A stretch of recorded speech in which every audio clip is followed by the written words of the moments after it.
سیدہ کائنات فاطمۃ الزہرا سلام اللہ علیہا وہ گھر کے کام سارے کر رہی تھیں، ان کے ہاتھوں میں چھالے پڑے ہوئے تھے. تو مولا علی کرم اللہ وجہہ الکریم نے حضرت فاطمہ سے کہا فاطمہ جاؤ، بدر کے جنگ کے بعد مال غنیمت بہت آیا اور رسول پاک صلی اللہ علیہ وسلم سب کو تقسیم کر رہے ہیں مال، اور ایک غلام اپنے لیے بھی مانگ کے لے آؤ، اپنے لیے بھی، ہمارے گھر کے لیے بھی ایک غلام مانگ کر کے لے آؤ. حضرت علی خود نہیں گئے، حضرت فاطمہ سے کہا تمہاری تکلیف دیکھی نہیں جاتی، اتنا دن بھر تم کام کرتی ہو. تو حضرت فاطمہ ان کا سن کر کے حضور کے پاس آئی تھی.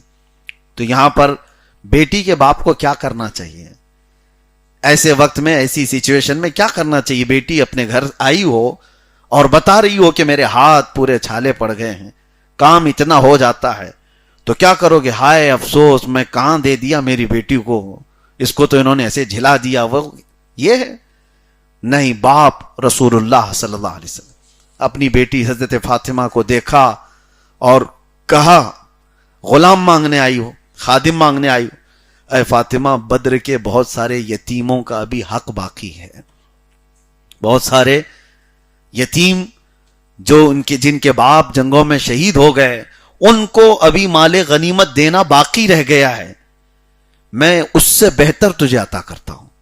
اور کہا جب کام کاج سے بہت زیادہ تھک جائے تو رات کو 33 بار سبحان اللہ پڑھو، 33 بار الحمدللہ، 34 بار اللہ اکبر، تمہاری ساری تھکان دور ہو جائے گی. یہ تسبیح آج بھی پڑھتے ہیں ہم نمازوں کے بعد، اس کو تسبیح فاطمہ کہا جاتا ہے. یہ حضرت فاطمہ کو عطا کی ہوئی تسبیح ہے حضور کی طرف سے. تو ہونا تو یہ چاہیے کہ باپ اپنی بیٹی کو یہ نصیحت کر کے گھر بھیجے کہ جاؤ اللہ تبارک و تعالیٰ کی اس مرضی پر راضی رہو، ان مع العسر یسرا، ہر تکلیف کے بعد آسانی ہے. اگر آپ اپنی بیٹیوں کو اس طرح کی نصیحت کرتے رہیں تو انشاءاللہ العزیز گھر نہیں ٹوٹیں گے. اور عورتوں کی بھی ایک عادت ہے، وہ سناتی وہاں ہیں جہاں ان کی سنی جاتی ہے. زیادہ اگر سنتے رہ گے تو بہت سناتی ہیں. اگر شکایت سننے میں آپ نے انٹرسٹ زیادہ دکھایا تو وہ 4 شکایتیں اور لے کر کے آئیں گی.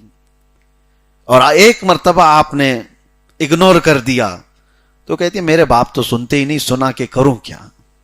اس کے بعد اس کو جینے کا خود کا طریقہ معلوم ہو جائے گا. بسا اوقات گھر بسانے کے لیے ماں باپ کو یہ ذمہ داری اپنانی چاہیے. یہ آیت قرآن پاک میں اللہ تعالیٰ نے فرمایا ان یریدا اصلاحا یوفق اللہ بینہما، یہاں تک. اور اس کے بعد 5ویں پارے میں